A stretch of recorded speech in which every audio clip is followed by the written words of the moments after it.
It's so hot. Let's just do a video.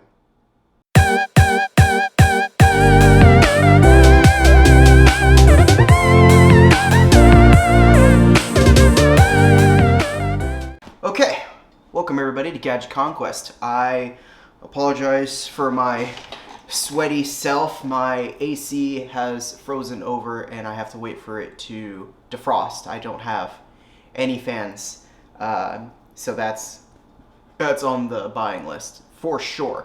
But today's video is actually going to be at my workstation because we're going to be answering I'm just going to be answering a couple questions that I saw in the comments over the past week.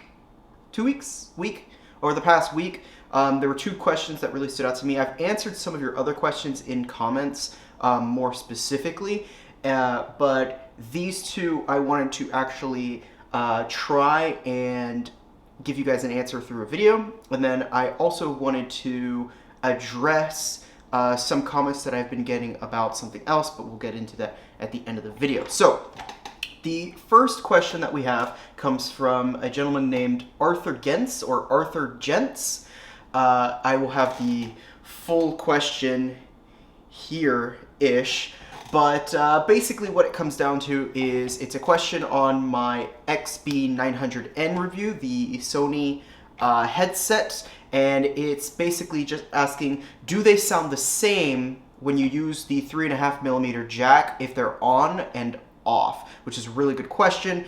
Obviously, when you think about it, when they're on, they would be providing their own power, and when they're off, they would not be providing their own power. They'd be getting power explicitly from that 3.5mm jack. So good question, Arthur Gents, or Arthur Gents. I'm gonna go with Gents. And I unfortunately do not have my XB900Ns anymore. I actually gifted them to my dad, but I do still have my 1000 XM4s. And with these, they do have a similar method of connecting where you can have them turned off and use a 3.5mm headphone jack. So I tested your question using the 1000 XM4s and found that the quality of the music that I was listening to, at least the music that I was particularly using to test, did stay the same regardless of whether the headset was on or off. As long as it was plugged in. The quality stayed about the same, but I did notice a very small, almost imperceptible, I think a normal person probably wouldn't notice, but I did notice a very small bump in volume. So when the headphones were powered on while connected, they were just a tiny bit louder. They still sounded the same. They still had the same profile, but they were just a little bit louder. It wasn't a lot louder, but it was. When you're really looking for it, you can sort of see it. So I'm not going to say that it's going to be exactly the same for the XB900Ns, but honestly, it probably is. And you'd probably be safe with thinking that they're going to sound pretty similar whether or not they're on or off. You could, however, just have them on and not have the ANC on. That's also an option. I think that it would be helpful for situations where the DAC on whatever device you're using just isn't good enough, and you have to rely on kind of a crappier DAC. In that case, then having them on with that extra power maybe would help in those kinds of situations where the sort of shoddier DAC wouldn't be able to push the kind of power that it would need to really drive them and have them sound loud and punchy. But thank you for the question, Arthur, and let's move on to the next one. So there's only two questions, by the way. I'm not going crazy here. But the next question is from Mark 7 Amen? Mark. We'll go with Mark, and we'll put the question here again. But he's asking about the WD MyCloud Home that I reviewed. So the MyCloud Home is a sort of locked down version of the MyCloud series that WD sells. It's their NAS drives, where the MyCloud Home is a more lockdown version. It requires the use of the app to get it set up. And I tried setting it up myself. In fact, I actually still have it connected right here. Let me just disconnect it because who cares? I'm not using it. I actually still have it right here. I was just playing with it, and I unfortunately could not find a way to use it without the or to initially set it up without the internet connection. I've found that, however, once you do use the WD Discovery software on Windows, which is the software that maps the drive to your, it makes it a mapped drive. It does work even if you're not connected to the internet anymore, at least on the computer itself. However, I did not find it working through, at least for me, it didn't work for my mobile device when it wasn't connected to the internet. And I was not able to do anything other than browsing the files on it. It seems that the drive itself is partitioned in such a way that there's like a public space and a private space, and there's different ways that they handle that, and it's sort of, it's locked down. And that's sort of the point is, when you are trying to make something that's as super simple and easy to use, you have to sort of lock it down in a way where the users can only do certain things, because then when it comes time to do support, for example, you only have to support those few functions. If you create something that, if you create something that has, many possibilities, then you're just increasing the amount of time that it's going to take to, create support for those things, support documentation, having customer support agents, all of those things. It's a bit too much for something that's supposed to be easy to use and for the common folk, if you will. So if you want something that's a little bit more of a actual cloud NAS drive experience, I would recommend not using the MyCloud Home and instead using the regular MyCloud series, which I am going to be getting, and I will be doing a video on at least one of the MyCloud drives. Not the MyCloud Home, the proper MyCloud series, the proper NAS drives. I will be continuing my discovery through NAS land and discovering how many drives I can find. I was trying to do more easy to use ones to begin with, and we'll be moving into more into the people that know what they're doing, or people that are willing to spend more time setting them up area, and then past that we'll move into some really crazy stuff. So look forward to that. Anyway, I hope that answers your question, Mark. Yes. Now, finally, those are the only two questions that I was going to do, by the way. I told you I was only doing a couple. But I did want to discuss, there was something that a lot of people have been commenting about, the IBI, the 1 terabyte SanDisk, the little white cylinder.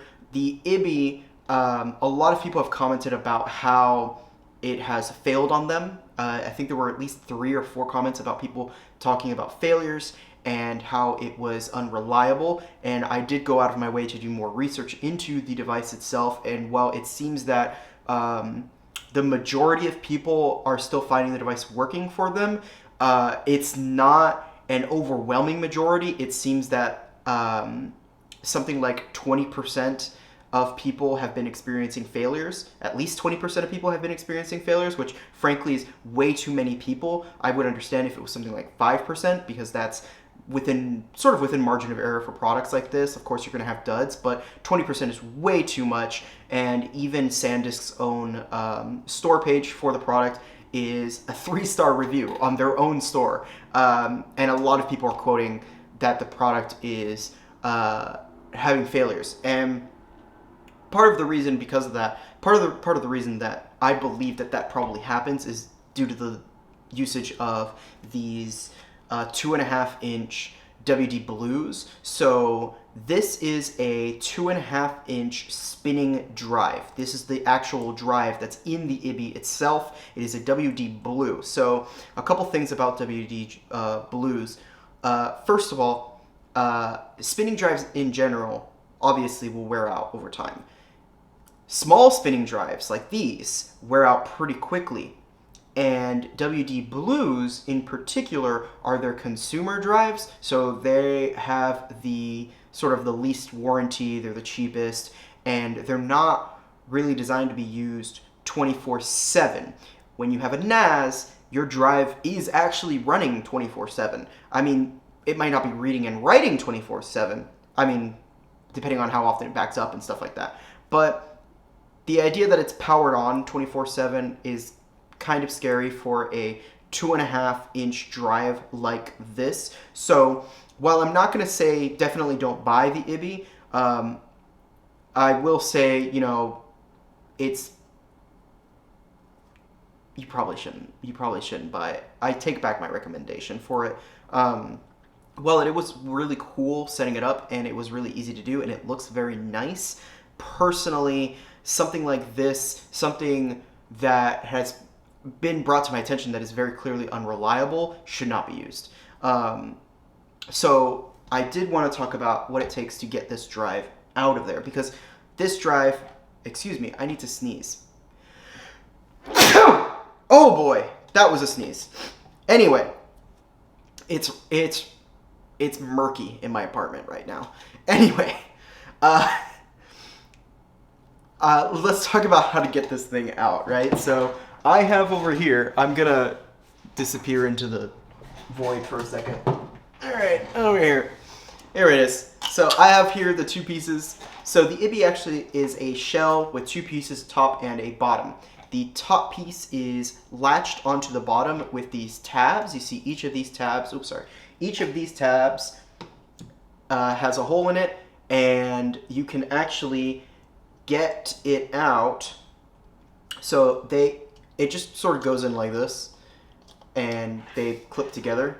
And I actually managed to get it out just by squeezing it hard enough. So I squeezed the top part in the way that I found that it was most easy to squeeze. I squeezed it until there was an opening, and then I just sort of pulled, and I managed to get it out while only breaking one tab, which frankly, if you're not going to use the device anymore, it doesn't matter if you break the tabs, right? Like, who cares? So you can go about it any which way you like, but that was the easiest way that I found to do it. I didn't need any tools to do that.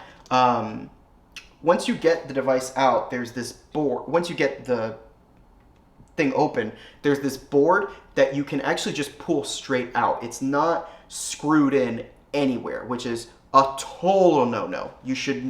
I'm incredibly disappointed with SanDisk there for just having this thing free floating in the oops, I'm just dropping everything. Just having this thing free floating inside of the device, inside of the shell like that, rather. This board will come out, and it will have the hard drive mounted to it like this. There we go. Come on, you. There you go. Like that. And there are these black bracers on either side of the hard drive, and they actually have this little pad. I'm not sure if this is supposed to be thermal. It seems more like an adhesive pad than anything else, and for vibration protection. And these pads are just on either side, something sort of like that, whatever. These pads are on either side of it like this. There are 2 Phillips screws on each of these bracers, and once you remove the bracers, you just gotta give it a little pull. These blue stickers, whatever, these blue pads are pretty adhesive, so just give it a little pull. They'll come right off. Once you have those off, what you would have to do is on the bottom of the drive, when you're facing the drive here, when you're facing this way, on the bottom of the drive, there's these 2 screws that are going through the board and into the drive, and they're what's holding the drive in place. Once you take them out, they are kind of like this long. They're not very long, but they're longer than the screws that are holding in the sides. Once you've got those out, you can sort of just lift the drive a little bit and then wiggle it, and it will come right out of the piece. And that is how you would take it out. Now, recovering your data from here is a completely different story, and I'm not going to get into how to do that. You should look up on the internet how to do it or find someone to do it for you. I just went over how to take it apart because I saw that there were people that wanted to do so in the comments and were not sure how to do so. So I just wanted to give you a quick show and tell on how to do it. If you don't care about what's on there, then at that point you can just plug it into a computer or something, wipe it, and then use it like a brand new drive, which honestly, I might use this as like an extra game drive or something because my 2 terabyte drive is running out of space. I need to buy more hard drives. And yeah, that's it. That's everything that I wanted to cover. Is that everything I wanted to cover? Yes, that is everything that I wanted to cover. I hope that those of you that asked questions got your questions answered to a satisfactory level. Also, I am using a different audio setup for this particular video. I am using a shotgun mic instead of my normal lapel mic that I'm using. And if it sounds terrible, let me know. I mean, I'll know if it sounds terrible. I'm going to go back and watch the video after I make it anyway. But if it sounds terrible, I'll go back to my regular lapel mic. I've been trying to find new recording equipment because the lapel mic is really heavy, and this just came up, so I've decided to use this for this video just to see how it works. If it sucks, I'll go back to the lapel mic.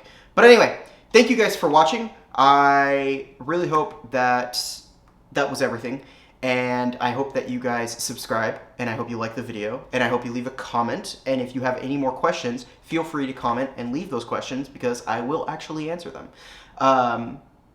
You know, when I have time, because I don't have all the time in the world, just some of it, right? Anyway, have a good day, have a good week, happy Valentine's Day, and I will see you guys in the next one. Bye.